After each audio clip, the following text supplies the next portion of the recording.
Bapak dan Ibu yang saya hormati dan dirahmati Allah. Bismillah. Assalamualaikum warahmatullahi wabarakatuh. Alhamdulillah. Alhamdulillahi rabbil alamin. Wabihi nasta'inu ala umuri dunya waddin. Wassalatu wassalamu ala asrafil anbiya'i wal mursalin. Allahumma salli wa sallim wa barik ala sayyidina Muhammad wa ala alihi wa sahbihi ajma'in, amma ba'd. Bapak dan Ibu yang saya hormati dan dirahmati Allah, bersyukur kita kehadirat Allah Subhanahu wa taala atas karunia dan nikmatnya di petang hari ini. Kembali Allah anugerahkan kita untuk bisa bersilaturahim, menyambungkan ikhtiar kita tentang satu kewajiban kita untuk memenuhi undangan Allah Subhanahu wa taala. Dan semoga Allah Subhanahu wa taala ridho dengan ikhtiar kita, di mana dengan segala kekurangan dan keterbatasan kita berusaha untuk mengikhtiari agar kita bisa segera memenuhi undangan Allah Subhanahu wa taala melalui ikhtiar-ikhtiar kita, termasuk di kesempatan petang hari ini. Maka mari sama-sama kita lahirkan kesyukuran atas nikmat ini dengan kalimat tahmid. Alhamdulillahirabbil alamin. Selanjutnya salawat dan salam senantiasa terlimpah curahkan atas qudwah hasanah kita semua, beliau Rasulullah Muhammad sallallahu alaihi wasallam.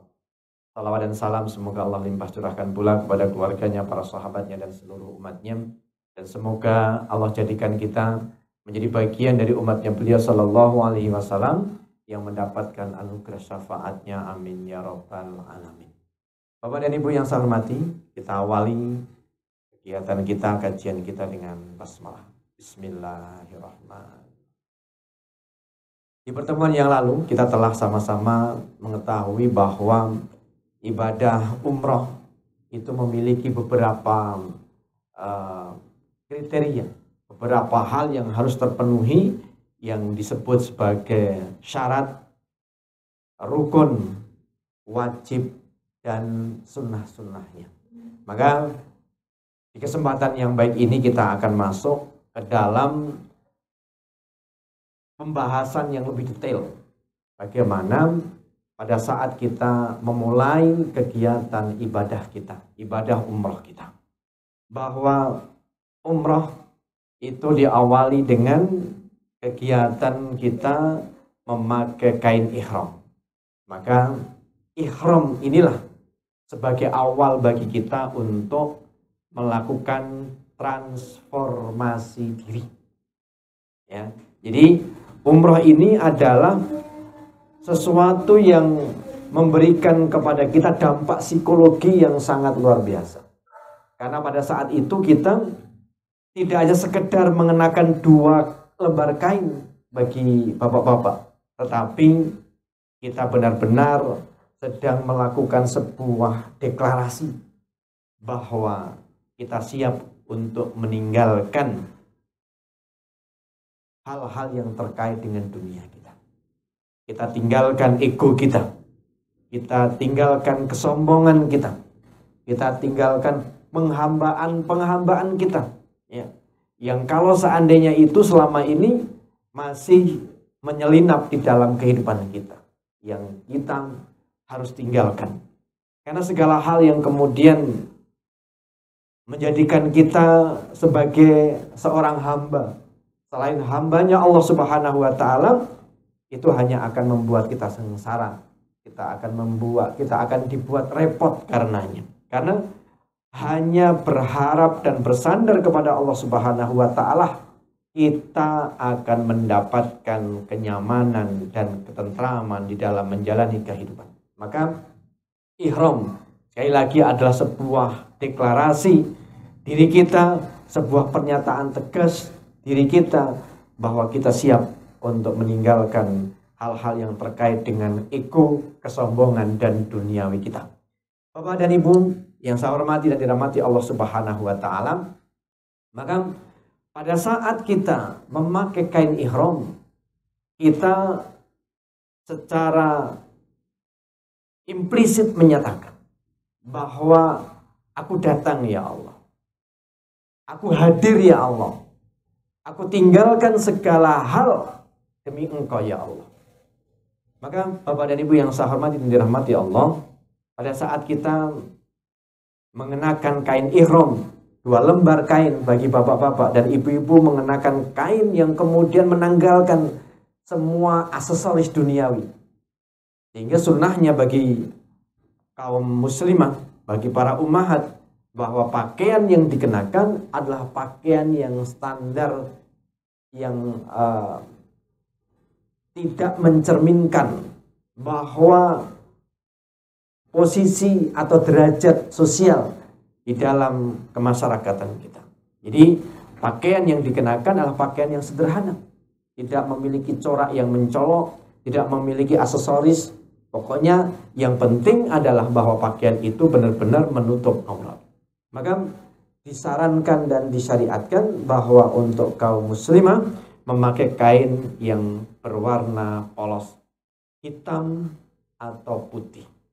Meskipun demikian, kita jumpai di tanah suci bahwa ada beberapa jamaah umroh dari berbagai negeri yang kemudian masih mengenakan pakaian yang berwarna-warni.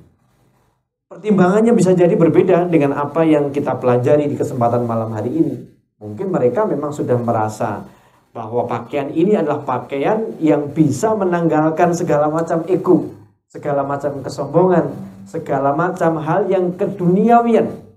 Tapi bagi kita yang masih melekat di dalam diri kita aksesoris-aksesoris keduniaan itu, maka kita tentu mengikhtiari agar sampai di tanah suci kita benar-benar telah meninggalkan itu semua. Sehingga secara lahiriah benar-benar kita tunjukkan kepada Allah Subhanahu wa taala bahwa kita sedang berusaha untuk menggapai rahmatnya Allah Subhanahu wa taala, sedang berusaha mengikhtiari bagaimana kita benar-benar menjadi seorang hambanya Allah, bukan hamba yang lainnya.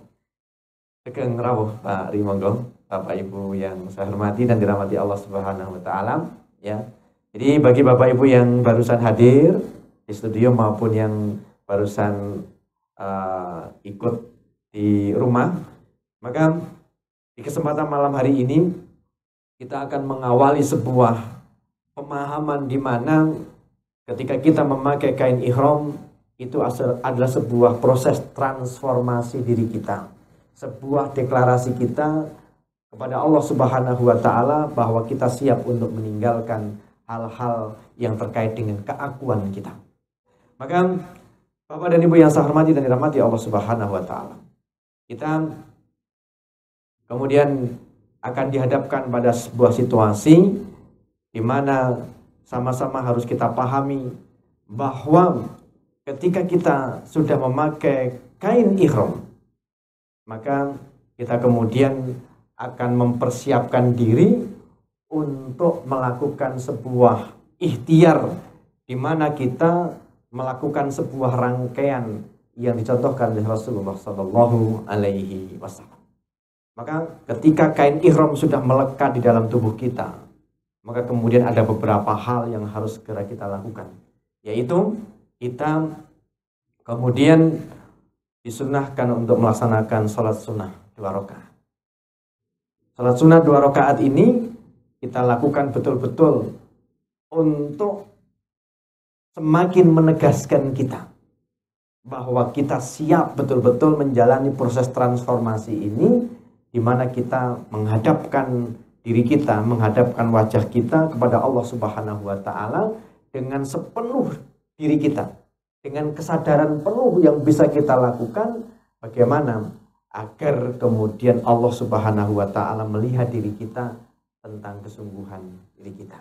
Bapak dan Ibu yang saya hormati dan dirahmati Allah Subhanahu wa taala, secara bahasa kain ihram yang kita kenakan itu adalah sebuah tanda, sebuah simbol, sebuah awal bagi kita untuk mengharamkan sesuatu. Karena ihram awalnya adalah memiliki arti haram, mengharamkan. Karena apa? Karena pada saat kita menjalankan prosesi ibadah umroh, sesuatu yang halal itu menjadi haram. Padahal sesuatu itu sangat ringan dilakukan, yaitu memotong kuku, ya, menutupi kain atau menutupi kepala kita bagi bapak-bapak, kemudian menutupi kaki kita, khususnya jari-jari dan mata kaki kita, itu kan sesuatu yang biasa kita lakukan. Tapi pada saat kita mengenakan ihram, pada saat kita memulai ibadah umroh, maka sesuatu yang halal itu menjadi haram. Maka ihram adalah mengharamkan sesuatu yang dihalalkan oleh Allah Subhanahu wa taala. Akan tapi secara istilah, umroh ini adalah memasuki niat ibadah, ya. Memasuki sebuah prosesi ibadah yang berbeda dengan sesuatu yang biasa kita lakukan, ya. Jadi kalau ketika kita sudah memakai kain ihram ini, atau ihram secara istilah ini adalah bahwa kita sudah memasuki prosesi ibadah yang kemudian ibadah itu memiliki syarat dan ketentuan-ketentuan yang sudah ditentukan. Bapak dan Ibu serta para hadirin yang dirahmati Allah Subhanahu wa taala, inilah pengertian ihram secara bahasa maupun secara istilah. Maka di langkah berikutnya adalah bahwa ihram ini memiliki dua ketentuan, yaitu ihram secara waktu atau dikenal dengan ihram yamani atau mikot izamani, dan kemudian ihram secara tempat, ihram atau mikot makani. Maka Bapak dan Ibu yang saya hormati dan dirahmati Allah Subhanahu wa taala, bahwa untuk melaksanakan ihram dalam pengertian kita memulai ibadah umroh, maka mikot kita, ihram kita itu bisa kita lakukan kapan saja, ya. Pagi, siang, petang, atau malam hari, ya.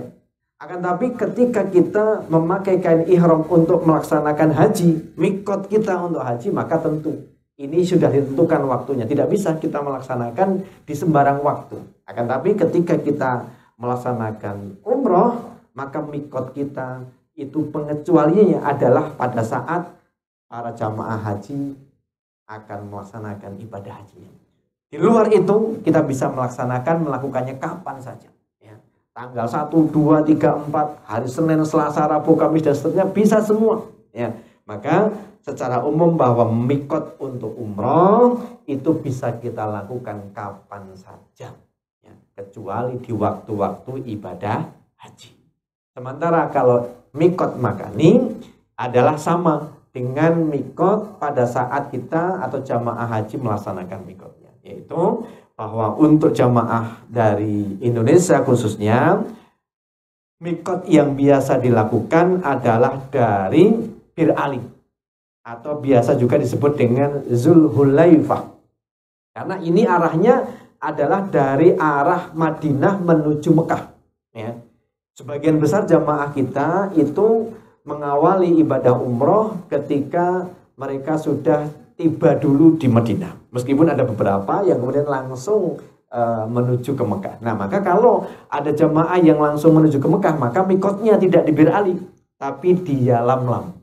Nah, jadi jamaah umroh yang khususnya dari Asia Tenggara, dari arah Yaman atau dari arah Madinah, ini biasanya kemudian mereka melakukan mikot di Bir Ali atau Zulhulaifah atau di Yalamlam. Akan tapi kemudian ketika mereka atau ketika nanti kita sudah sampai di sana, sudah mukim dulu, ya, kita sudah melaksanakan mikot yang pertama, yaitu di Yalamlam atau di Bir Ali, kemudian kita sudah selesai melaksanakan rangkaian ibadah umroh sampai tahallul, maka kemudian kita bisa melaksanakan mikot itu di tempat yang terdekat, ya, yaitu di Tanim atau di Masjid Aisyah namanya, ya. Kalau Bir Ali atau Yalamlam itu jaraknya jauh sekali dengan Masjidil Haram, sehingga butuh waktu yang agak lama. Sementara kalau untuk di Masjid Aisyah atau di Tanim itu paling hanya sekitar 40 atau 45 menit perjalanan, sehingga sangat dekat. Dan ini akan memudahkan bagi jamaah yang kemudian sudah mukim atau bagi orang-orang yang memang sudah tinggal di sana, di tanah haram. Maka kemudian dia keluar dari tanah haram, kemudian dia melaksanakan mikot, dan selanjutnya memasuki tanah haram lagi untuk melaksanakan ibadah umrah. Jadi prinsipnya mikot ini dilaksanakan di luar tanah haram. Batas-batasnya tanah haram dengan tanah selain haram itu ada tandanya. Kalau di dekat dengan Masjid Aisyah atau Tanim itu ada tugu, ya, tugu yang merupakan batas antara tanah haram dengan di luar tanah haram. Maka mikot prinsipnya adalah dilaksanakan di luar tanah haram. Ya. Nah, tempat yang paling dekat dengan Masjidil Haram adalah Tanim atau Masjid Aisyah. Di tempat yang lain atau jamaah umroh, jamaah haji dari tempat yang lain ada mikot di Qarnul Manazil, di Juhfah dan di Zatir. Ya, maka secara prinsip, secara syar'i tempat-tempat ini bisa digunakan oleh jamaah yang mau umroh untuk melaksanakan mikot. Pun demikian kita dari Indonesia atau dari Asia Tenggara kita juga boleh melaksanakan mikot di Juhfah atau di Qarnul Manazil. Akan tapi tentu ini menyebabkan dampaknya atau effort kita harus lebih besar karena jaraknya semakin jauh, harus muter dulu ya.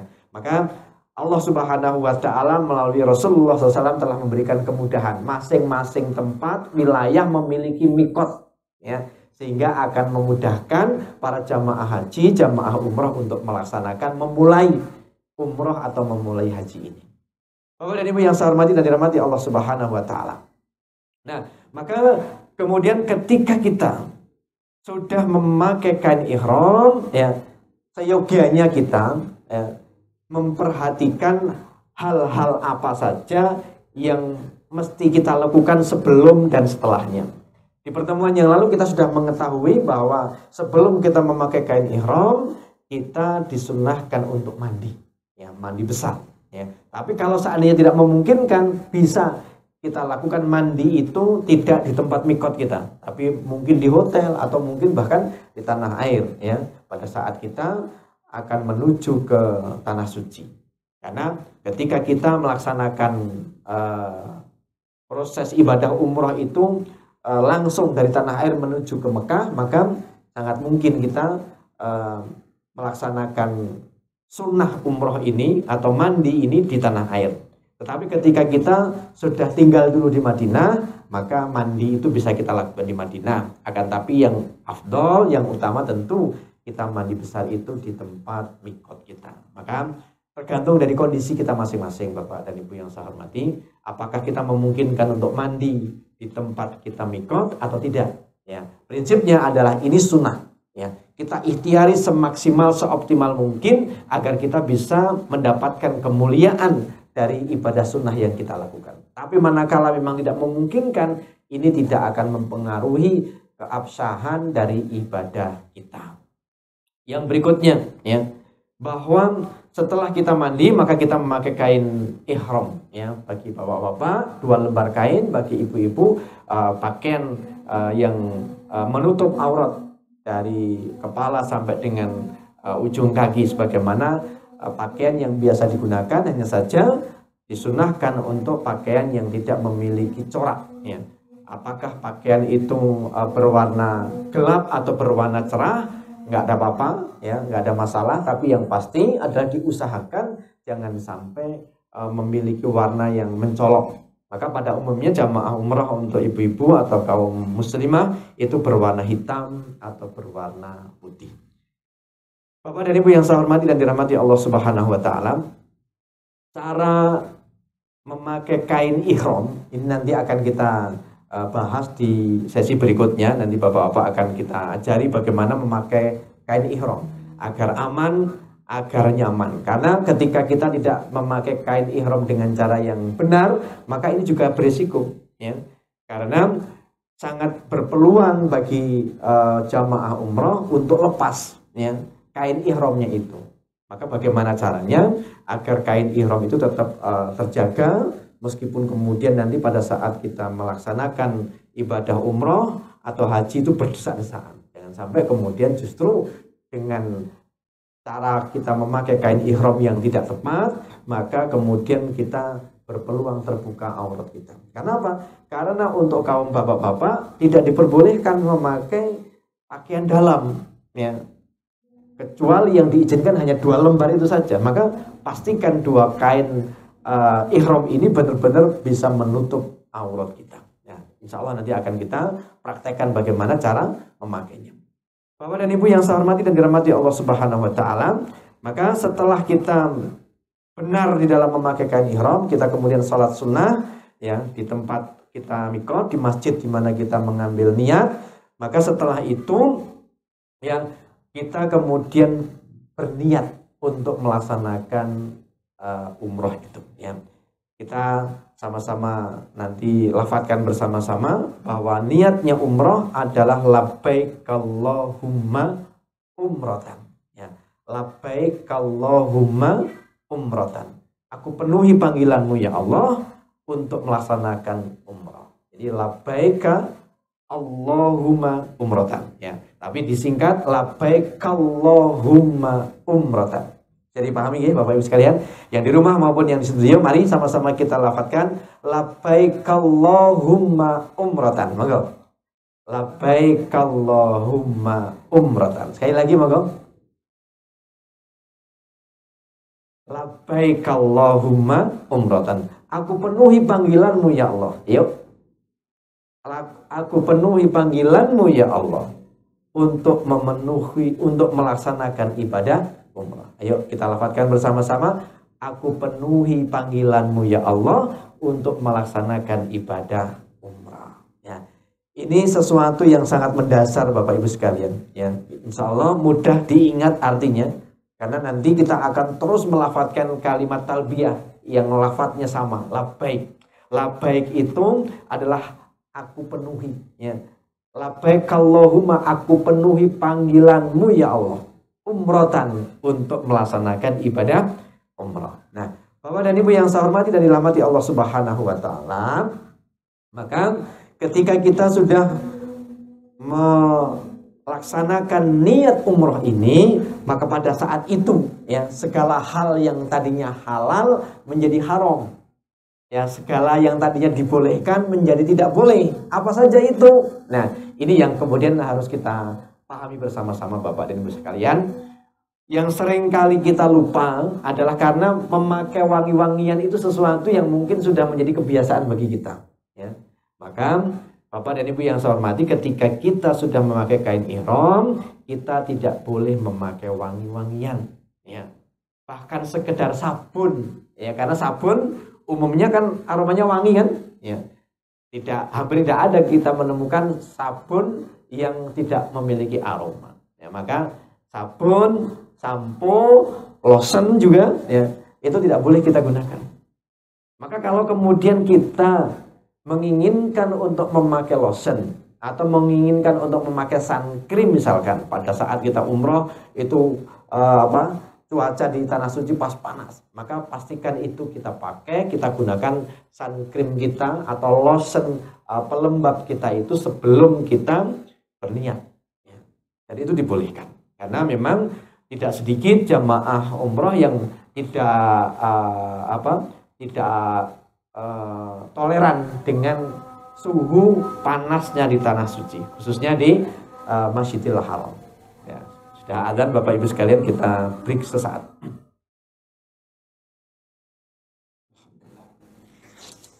Kita lanjutkan Bapak dan Ibu yang saya hormati dan dirahmati Allah Subhanahu wa taala. Jadi pada saat kita sudah memulai ibadah umroh kita, pada saat kita sudah memakai kain ihram, kita sudah berniat untuk umroh dengan sebuah deklarasi labbaik Allahumma umratan, maka ada hal yang harus kita jaga betul. Ada larangan-larangan Allah Subhanahu wa taala yang harus kita benar-benar perhatikan. Karena ketika ini kita langgar, ini kita sengaja melakukan, maka ibadah umroh kita menjadi batal. Ya. Kalau ibadah umroh kita batal, maka kita mesti mengulang untuk melaksanakan mikot lagi. Ya. Maka Bapak dan Ibu yang saya hormati dan dirahmati Allah, beberapa larangan ini yang kemudian nanti kita harapkan untuk betul-betul bisa kita internalisasikan di dalam diri kita, sehingga pada saat kita betul-betul telah diberikan oleh Allah rezeki untuk memenuhi undangan Allah Subhanahu wa taala, kita sudah terbiasa untuk meninggalkan hal-hal yang menjadi larangan pada saat kita melaksanakan ihram ini, ya. Satu, memakai wangi-wangian, ya, termasuk dalamnya sabun, kemudian juga lotion atau pelembab, gitu ya.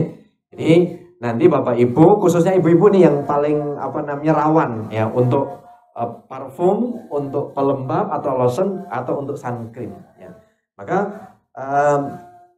usahakan betul pada saat nanti kita akan melaksanakan mikot, maka kita sudah memakai pelembab itu dulu. Kalau seandainya memang dirasa bahwa di tanah suci saat itu cuacanya atau suhunya panas sekali. Tapi kalau seandainya tidak, tentu akan lebih baik manakala kalau kemudian kita tidak menggunakan lotion itu. Tapi ketika darurat, para ulama memberikan sebuah rukhsah bahwa memakai lotion yang beraroma wangi itu tidak bermaksud kita untuk memakai wangi-wangian, ya. Tetapi kita ingin melindungi kulit kita yang mungkin rentan dengan panas matahari secara langsung. Yang kedua adalah memotong kuku atau memotong rambut, termasuk juga mencabut bulu, mencabut rambut. Tidak boleh, ya. Maka diusahakan yang mungkin biasa tidak sengaja bermain dengan kuku, ya, tangannya gini-gini. Nah, ini diusahakan untuk tidak. Jadi pada saat kita sudah memakai ihram, sudah kita berniat untuk melaksanakan ibadah umroh, ya, segala hal yang kemudian kebiasaan kita untuk utik-utik, ya, kuku kita, ya, atau mungkin untuk garuk-garuk dan seterusnya, diusahakan untuk tidak melakukan, ya. Akan tapi para ulama juga memberikan kepada kita rukhsah kalau seandainya katakanlah tidak sengaja, ya, kuku itu kemudian kita kita potong, ya, terpotong, ya, dengan tangan kita yang tidak sengaja atau sudah refleks, ya, menarik-narik kuku kita, atau kemudian tidak sengaja menggaruk-garuk sehingga kemudian ada bulu yang tercabut, maka kemudian itu masih ditoleransi. Kemudian yang berikutnya menutup kepala, ya, menutupkan kepala dengan kain atau dengan peci atau dengan topi. Pokoknya segala hal yang kemudian menyebabkan kepala bagi laki-laki tertutup, ya, apakah topi, peci, sorban, atau bahkan mungkin kain ihramnya, itu termasuk hal yang tidak diperbolehkan, ya.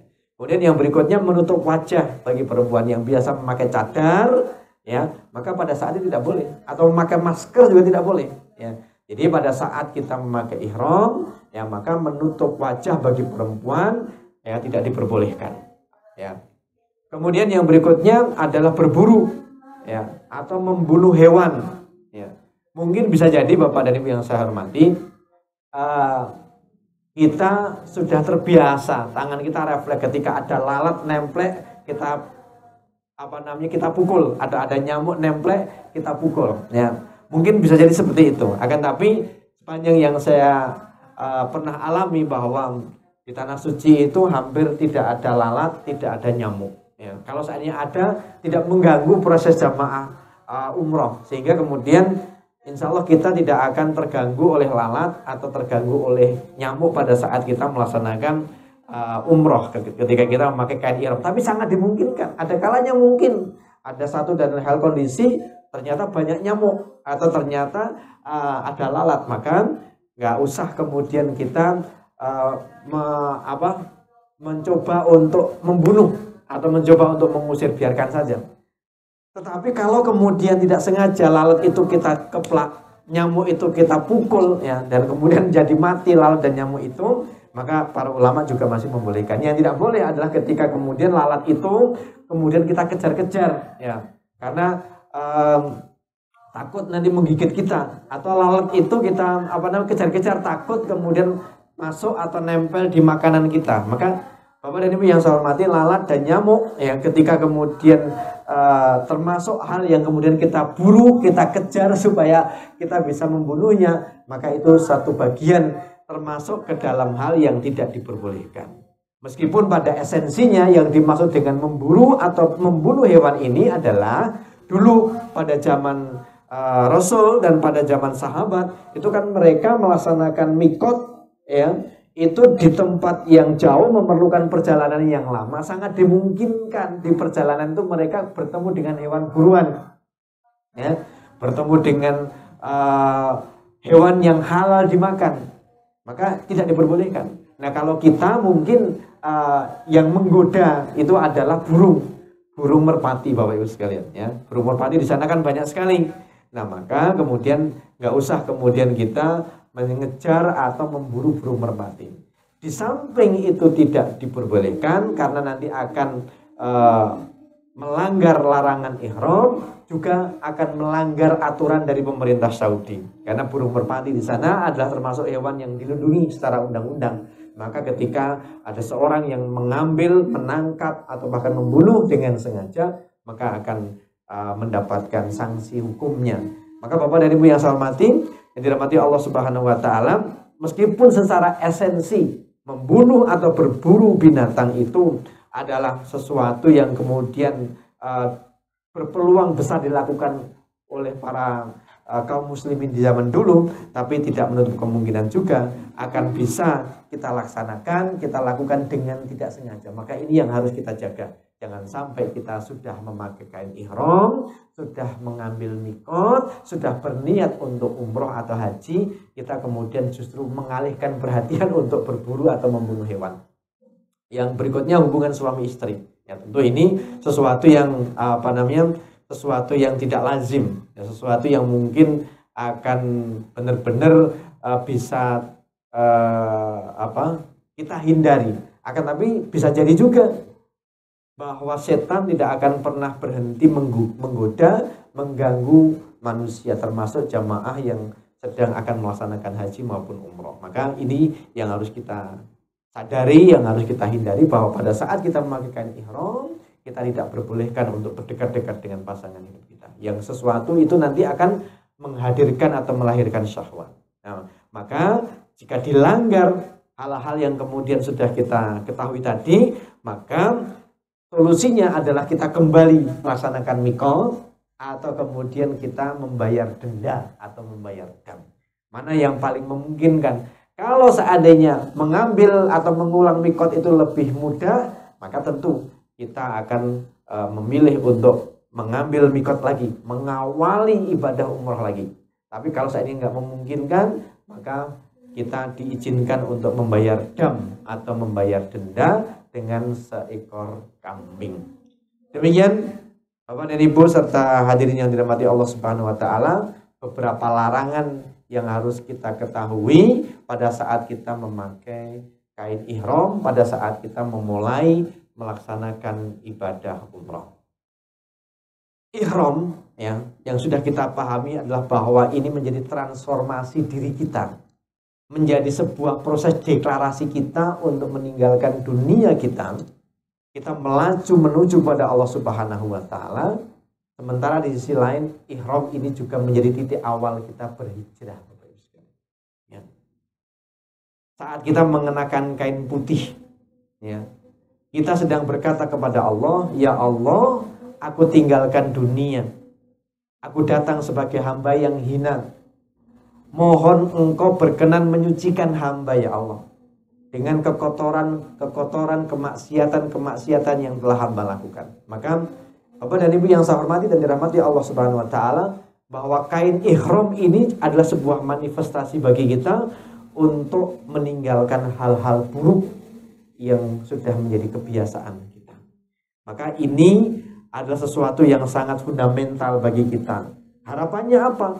Harapannya ketika kita sudah bisa melaksanakan proses hijrah pada saat kita melaksanakan ibadah umroh ini akan menjadi sesuatu yang akan bisa kita lakukan di waktu-waktu berikutnya.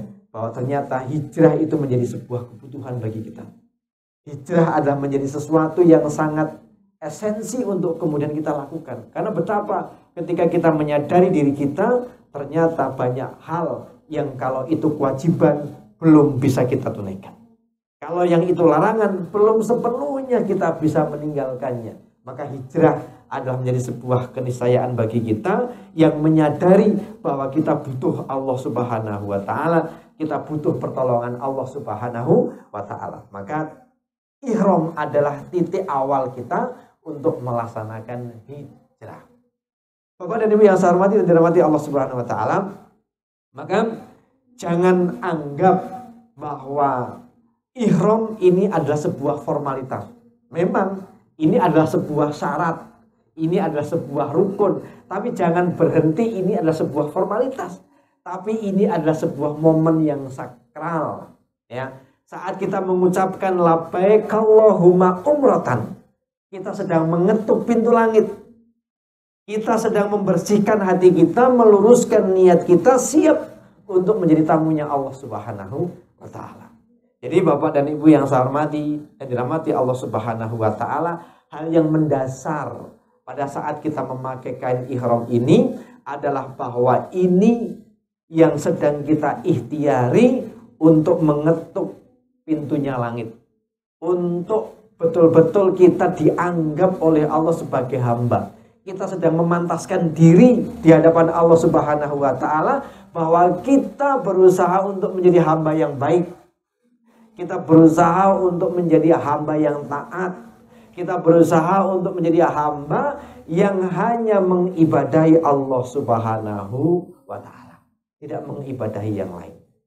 Maka Bapak dan Ibu yang saya hormati dan dirahmati Allah, sesuatu yang sangat esensi betul bahwa ternyata ihram atau kain ihram ini menjadi sesuatu yang sangat urgent untuk bisa kita maknai, untuk bisa kita hayati, bagaimana agar kita benar-benar paham terkait dengan apa yang sedang kita lakukan. Tidak hanya sekedar berganti pakaian gitu maksudnya.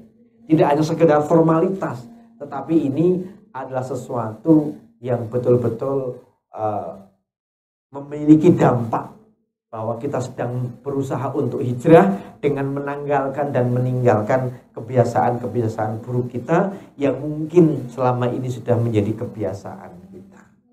Bapak dan Ibu yang saya hormati dan dirahmati Allah Subhanahu wa taala, sampai di sini mungkin ada yang ingin disampaikan atau ada yang ingin ditanyakan, dipersilahkan.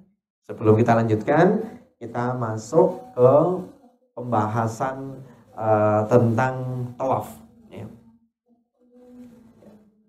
Monggo, sambil menunggu Bapak Ibu yang mungkin menyiapkan pertanyaan, bahwa ketika kita sudah beranjak meninggalkan tempat mikot kita, anggap saja kita mikot di Bir Ali, atau anggap saja kita mikot di Yalamlam, atau mungkin kita mikot di Masjid Aisyah misalkan, ya, dan kita menuju ke Masjidil Haram, maka pada saat itu kita disunahkan untuk memperbanyak kalimat talbiyah, labbaik Allahumma labbaik Allah, labbaik Allahumma. Ya, kita memperbanyak kalimat talbiyah. Labbaik Allahumma labbaik.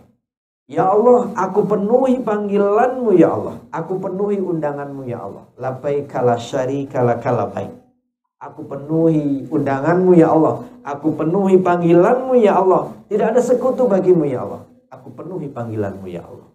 Innal hamda wa nikmata laka wal mulk la syarika. Sesungguhnya segala nikmat, segala puji, dan segala kekuasaan dan kerajaan hanya milik Allah Subhanahu wa taala, dan tidak ada sekutu baginya, tidak ada sekutu bagi Allah Subhanahu wa taala. Terus kita perbanyak dalam perjalanan kita sampai kita nanti berada titik di mana kita sejajar dengan Hajar Aswad. Gitu. Monggo Bapak Ibu yang sudah punya pertanyaan atau sudah punya sesuatu yang ingin disampaikan, dipersilahkan.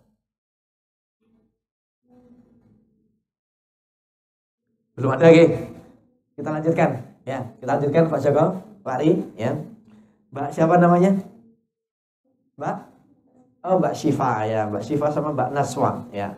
Semoga yang hadir di studio atau di kantor Royal Haramain segera mendapatkan rezeki dari Allah, kemampuan dari Allah untuk segera memenuhi undangan Allah Subhanahu wa taala. Pun demikian bagi Bapak Ibu yang ada di rumah, dengan kesungguhan hati, semoga Allah Subhanahu wa taala pun segera memberikan kemampuan kepada Bapak Ibu sekalian untuk bisa memenuhi undangan Allah Subhanahu wa taala.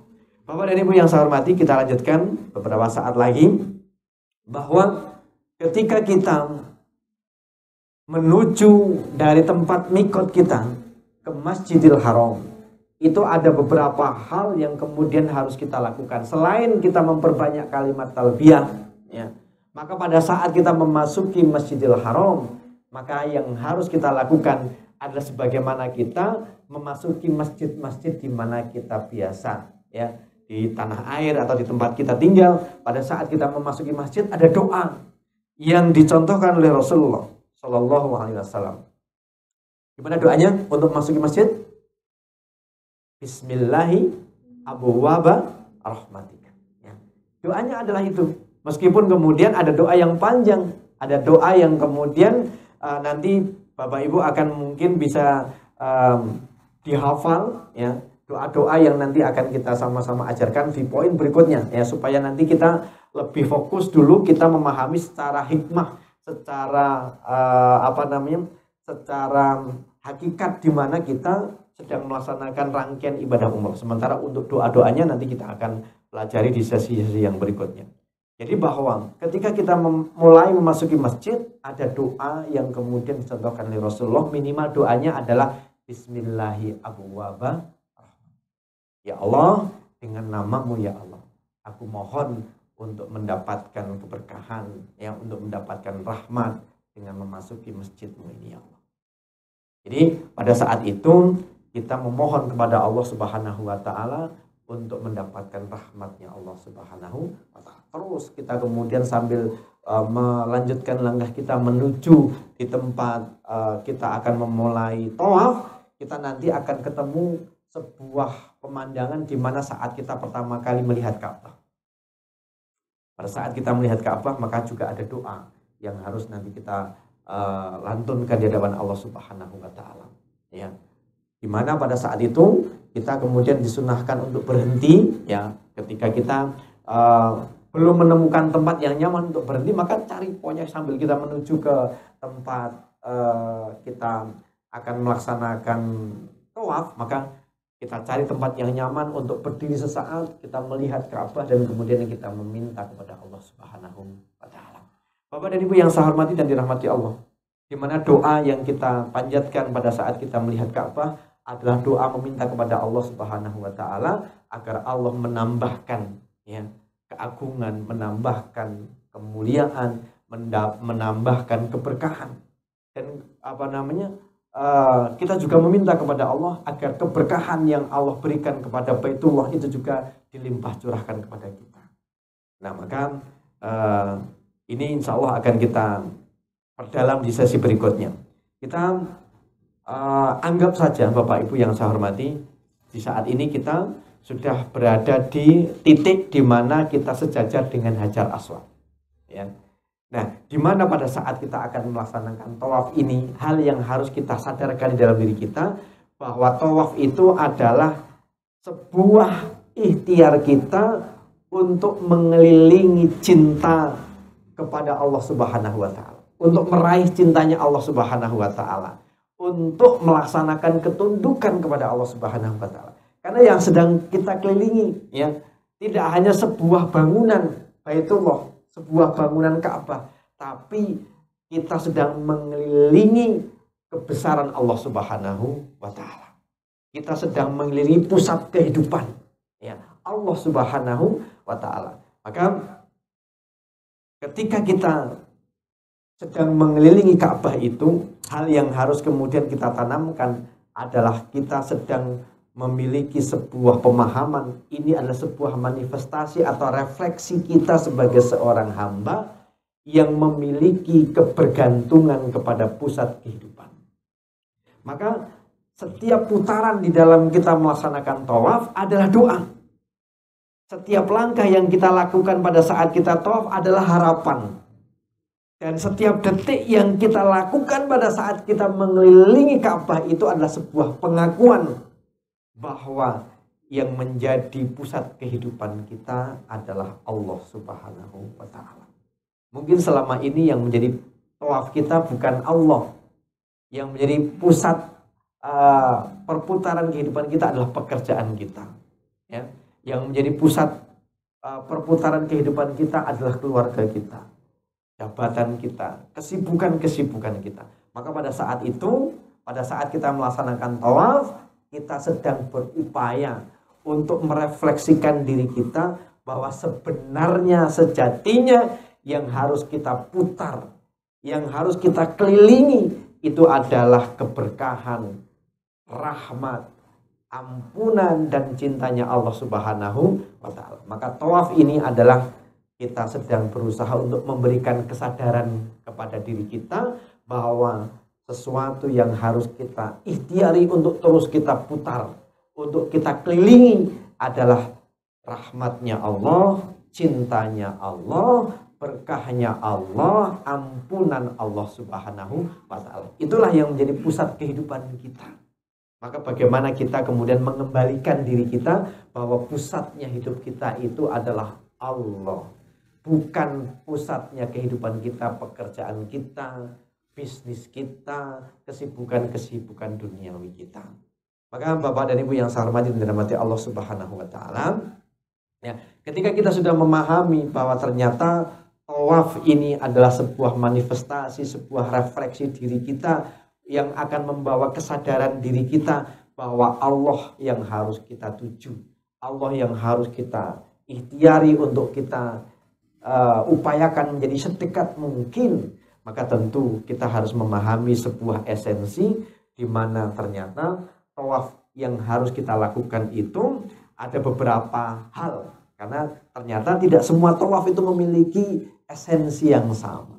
Ya, ada tawaf karena umroh, yaitu yang tawaf yang dilakukan pada saat kita melaksanakan umroh.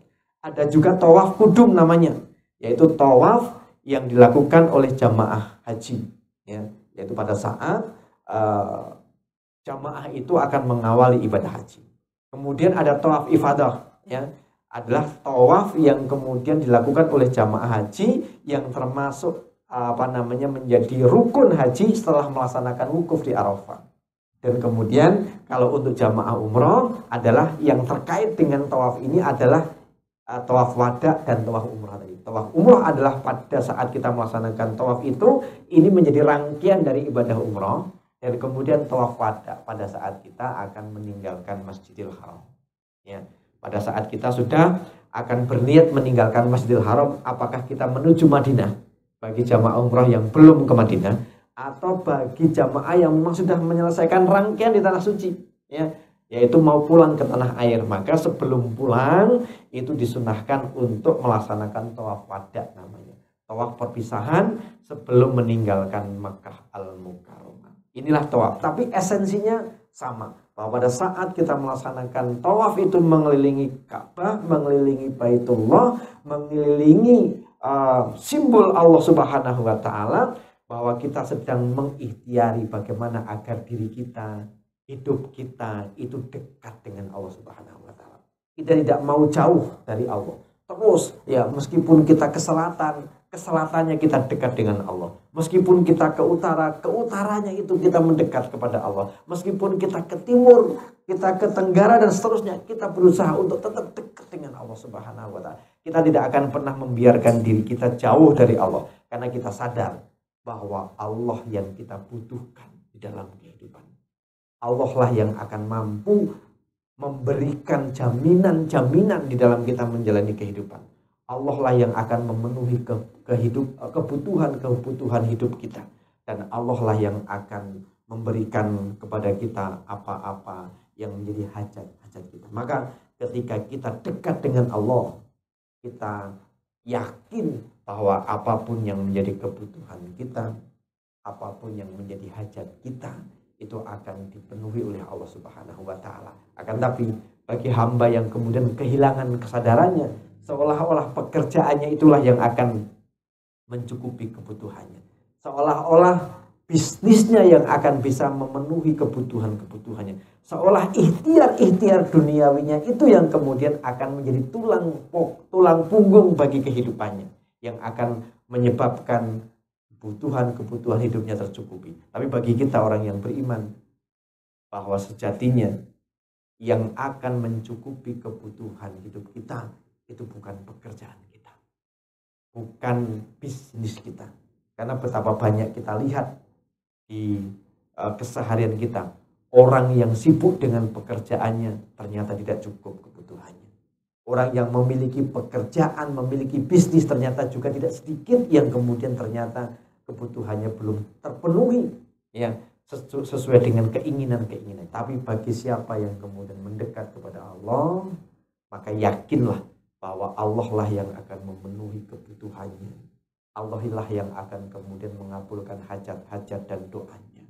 Maka tawaf adalah sebuah manifestasi diri kita untuk kemudian menjadikan kita tidak pernah mengizinkan diri kita untuk jauh dari Allah Subhanahu wa Ta'ala. Kita tetap mengikhtiari sesibuk apapun, sebanyak apapun pekerjaan kita, kita akan menjadikan Allah itu sebagai hal yang sangat utama untuk kita ikhtiari agar kita menjadikan diri kita dekat kepada Allah Subhanahu wa Ta'ala. Kita tidak pernah akan mengizinkan diri kita untuk jauh dari Allah Subhanahu wa Ta'ala, karena kita yakin bahwa Allah lah yang akan mencukupi kebutuhan kita. Ini barangkali Bapak dan Ibu yang saya hormati dan dirahmati Allah Subhanahu wa Ta'ala.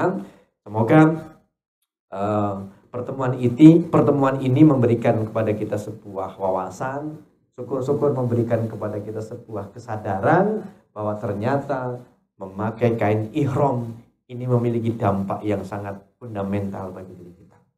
Ternyata mengelilingi Ka'bah itu tidak hanya sekedar formalitas kita mengelilingi bangunan, tapi ini adalah sebuah manifestasi dan refleksi diri kita bahwa ternyata kehidupan yang harus kita lalui itu kita harus terus mengelilingi Allah Subhanahu wa Ta'ala. Kita tidak pernah akan membiarkan diri kita jauh dari Allah Subhanahu wa Ta'ala, karena ternyata ketika jauh dari Allah dampaknya adalah urusan kita menjadi sulit, rezeki kita menjadi seret, hal-hal yang sebenarnya mungkin mudah akan menjadi tidak mudah. Maka ini yang harus kemudian kita sadarkan di dalam diri kita. Kebutuhan kita adalah bagaimana agar kita dekat kepada Allah, dan tawaf itu mengajarkan kita bagaimana seorang hamba harus selalu dekat kepada Allah. Itu barangkali, monggo kalau ada yang ingin menanyakan atau ada yang ingin menyampaikan sesuatu, dipersilahkan. Ya, siap. Ya, baik. Terima kasih atas pertanyaannya. Bahwa pada saat seorang muslimah, seorang akhwan ya melaksanakan rangkaian umroh ya, dia sudah melaksanakan miqat ya, kemudian tiba-tiba dia menyadari bahwa dirinya kedatangan tamu. Nah, sisi manakah yang kemudian menyebabkan bahwa ibadah umrohnya itu menjadi batal gitu ya?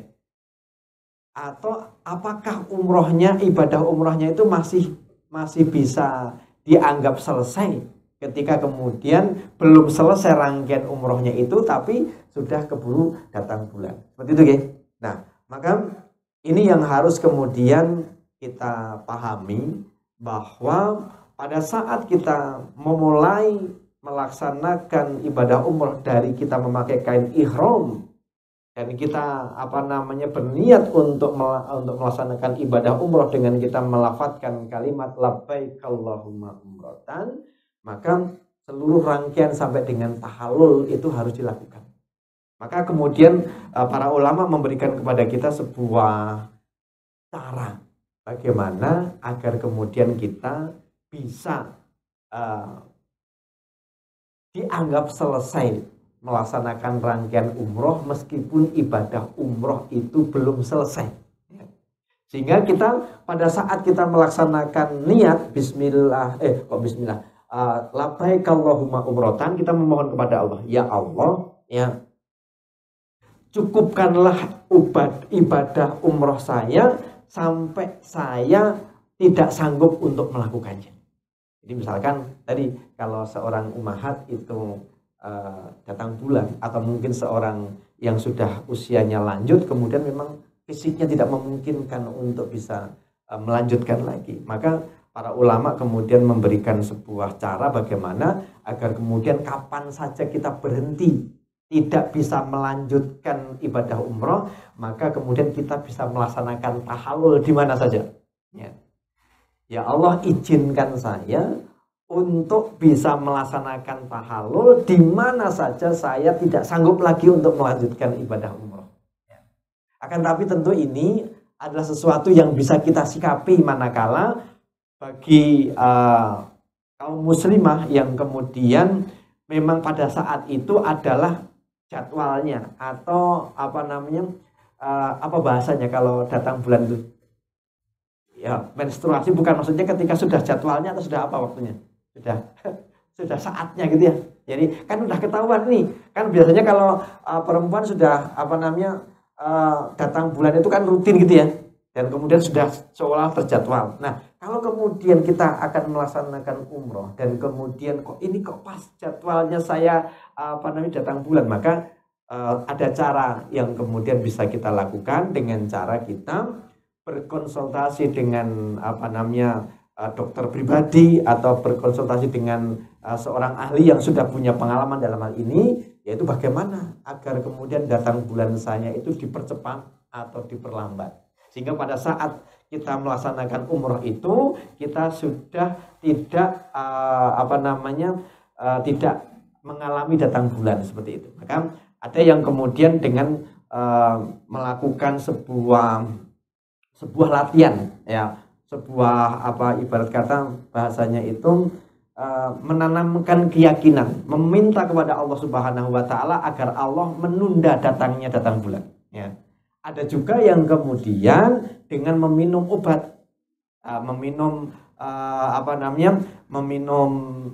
sebuah obat lah mudahnya ya, obat atau herbal yang kemudian ini bermanfaat untuk menunda datangnya datang bulan. Dan itu para ulama juga membolehkan. Nah, maka Bapak dan Ibu yang saya hormati dan dirahmati Allah Subhanahu wa taala, khususnya bagi para ummahat kaum muslimah, tinggal nanti disikapi, ya. Bagaimana pada saat datangnya panggilan Allah, kita memenuhi undangan Allah itu, ini kok pas datang bulan, maka kemudian kita persiapkan jauh-jauh sebelum sebelum kita berangkat. Kita tunda atau kita percepat. Tapi kalau seandainya katakanlah kita hilaf, ternyata ingat sudah sampai di tanah suci, maka bagaimana caranya? Yaitu dengan cara kemudian kita menambahkan niat, ya Allah, izinkan saya untuk melaksanakan tahallul di mana saja saya tidak bisa melanjutkan kembali ibadah umroh. Seperti itu. Bu siapa tadi yang bertanya? Bu Laras, ya. Itu yang pertama. Yang kedua adalah ketika kemudian kita mengambil dokumen, ya, di mana tadi? Di depan Ka'bah, apakah itu terlarang atau tidak, ya. Sebenarnya tidak dilarang, secara syariat tidak ada larangan, ya. Hanya saja bisa jadi Bapak dan Ibu yang saya hormati, ini akan mengurangi kekhusyukan kita di dalam melaksanakan ibadah. Maka pada saat kita melaksanakan rangkaian umroh, maka mestinya kita tidak mengambil dokumentasi itu, ya. Kita tidak kemudian nyambi berfoto atau nyambi mengambil video. Biarkanlah yang mengambil video atau mengambil foto bagian dokumentasi. Biasanya Bapak Ibu yang kemudian melaksanakan umroh bersama-sama dengan biro, dengan jamaah yang bersama-sama, itu biasanya ada tim yang kemudian ditugaskan untuk mengambil dokumentasi, ya. Yang tim ini memang sudah berkali-kali melaksanakan ibadah umroh, sehingga mungkin dia sudah bisa mensikapi bagaimana dia menjaga hatinya. Tapi bagi kita yang kemudian pada saat pertama kali melaksanakan ibadah umroh, maka jangan, ya, nggak usah kemudian kita mengambil dokumentasi. Maka saat kapan kita akan mengambil dokumentasi? Di depan Ka'bah atau di lingkungan Masjidil Haram, ketika kita sudah menyelesaikan rangkaian umroh kita, ya. Ketika sudah kita bertahallul, kita kan bisa lagi masuk ke Masjidil Haram untuk mengoptimalkan ibadah. Kita bisa berdoa, kita bisa berzikir, kita bisa bertafakur di sana, ya. Di samping kita mungkin ingin menikmati suasana di tanah haram, kita juga kemudian mungkin sambil kita istirahat. Nah, pada saat itu kita bisa mengambil dokumentasi, apakah kita berfoto atau bervideo seperti itu. Itu ya, Bu Laras, ya.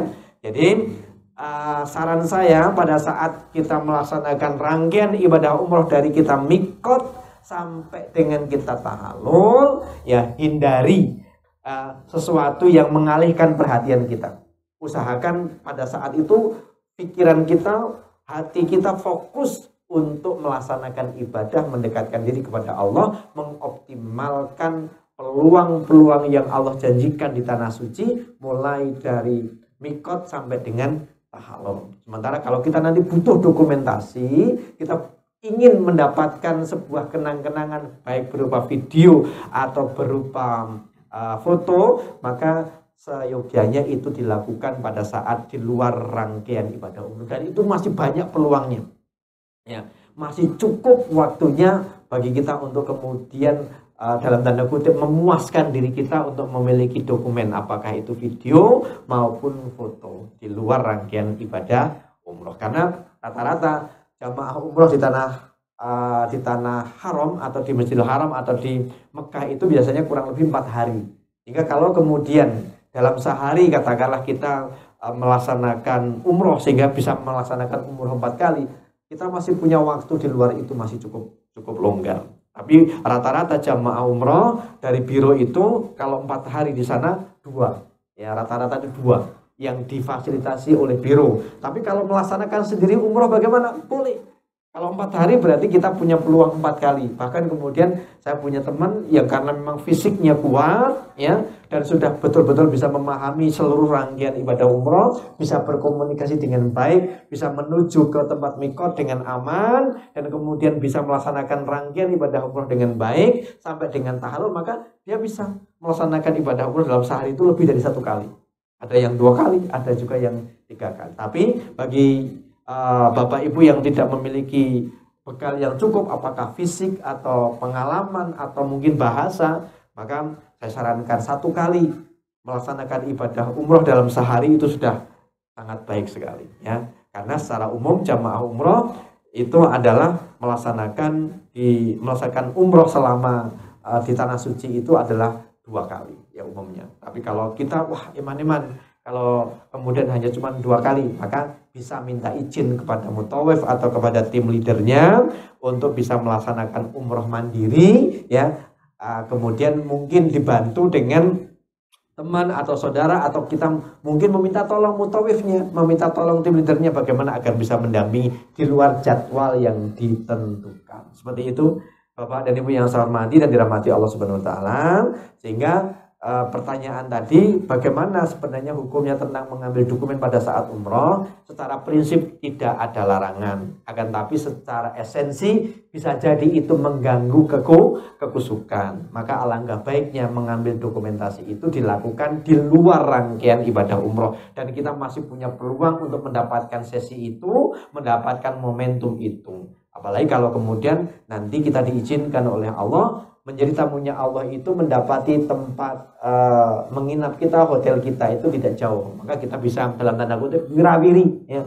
Setiap waktu sholat kita bisa melaksanakan ibadah sholat di Masjidil Haram, maka kita akan punya banyak peluang untuk bisa berfoto, mengambil video yang kemudian kelihatan Ka'bahnya atau kelihatan betul nuansa di Masjidil Haramnya. Itu semoga bisa dipahami. Yang berikutnya, monggo, ada yang lain? Ada? Oh, ya, monggo, Mbak Naswa. Ya.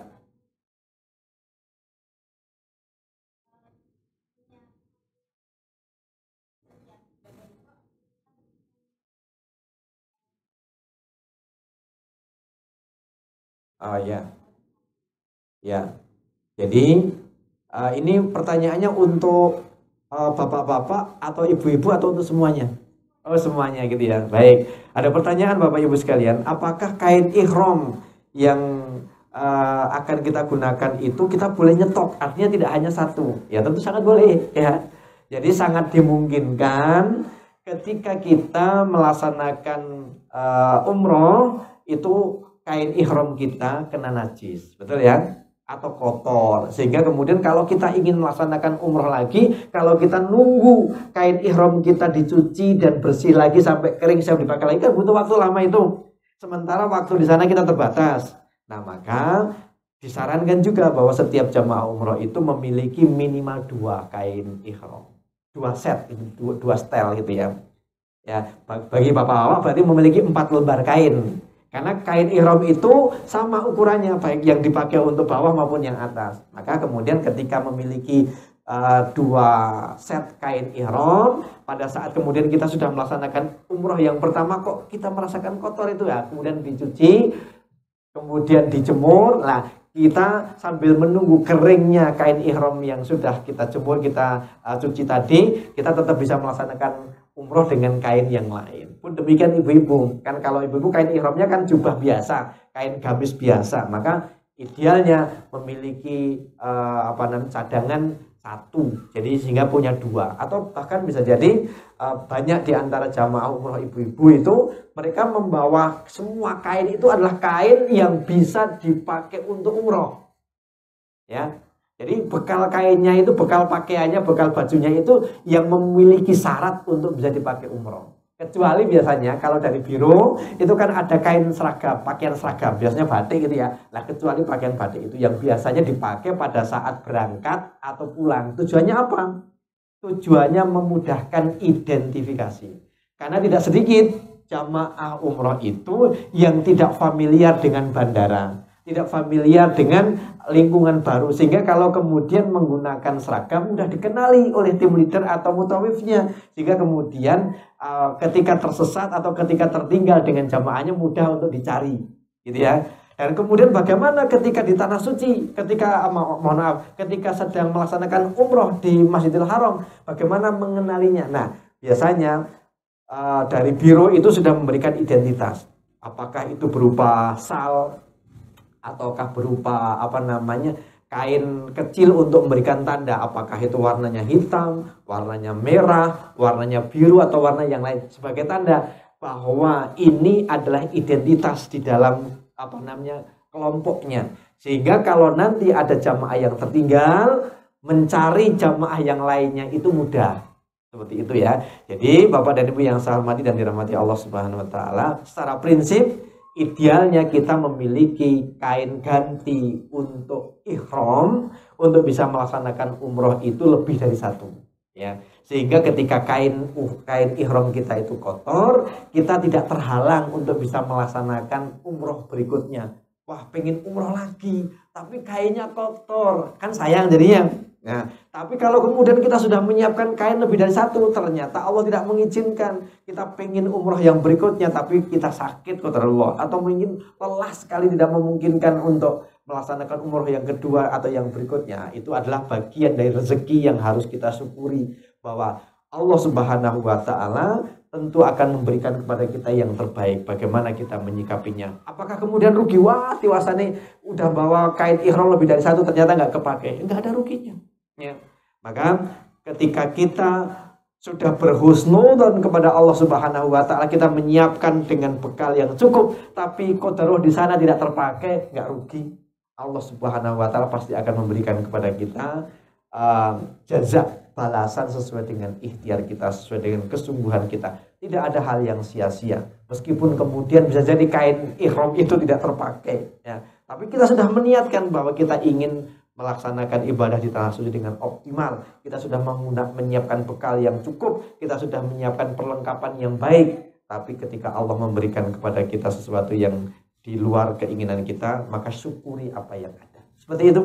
Bisa diterima, Mbak Naswa? Gitu ya. Oke. Ada yang lain, Bapak Ibu yang saya hormati dan dirahmati Allah? Cukup nggih kira-kira nggih? Ya, insya Allah kita akan lanjutkan di sesi berikutnya. Sebelum kita tutup, mari kita sama-sama lafadzkan niat kita untuk melaksanakan umrah, ya. Labbaik Allahumma umratan.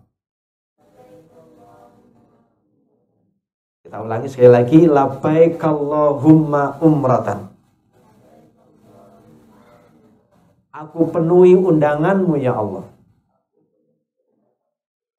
untuk melaksanakan ibadah umrah. Ya, jadi itu nanti yang harus kita internalisasikan di dalam diri kita, sehingga pada saat kita melafadzkan labbaik Allahumma umratan, kita tidak sedang hanya sekedar melafadzkan sesuatu yang tidak kita pahami, ya.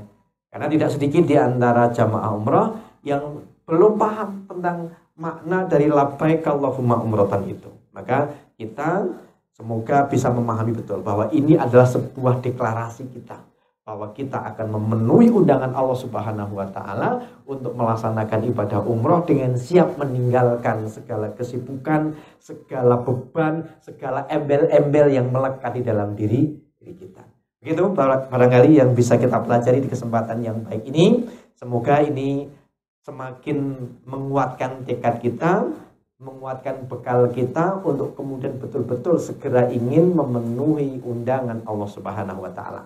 Dan sebagai pemberitahuan Bapak Ibu yang saya hormati, di Royal Haramain sudah menyiapkan buku tabungan, ya.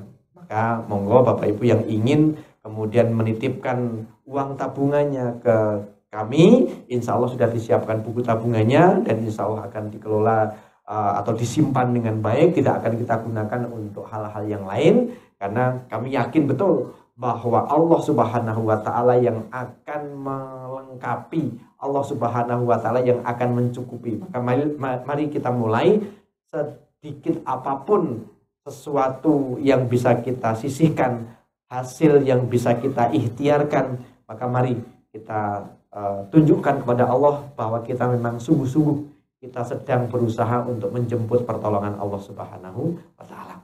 Kita akhiri Bapak dan Ibu yang saya hormati dengan hamdalah dan doa kafaratul majelis. Alhamdulillahirabbil alamin. Subhanakallahumma wa bihamdika asyhadu an la ilaha illa anta astaghfiruka wa atubu ilaik. Afu minkum. Assalamualaikum warahmatullahi wabarakatuh.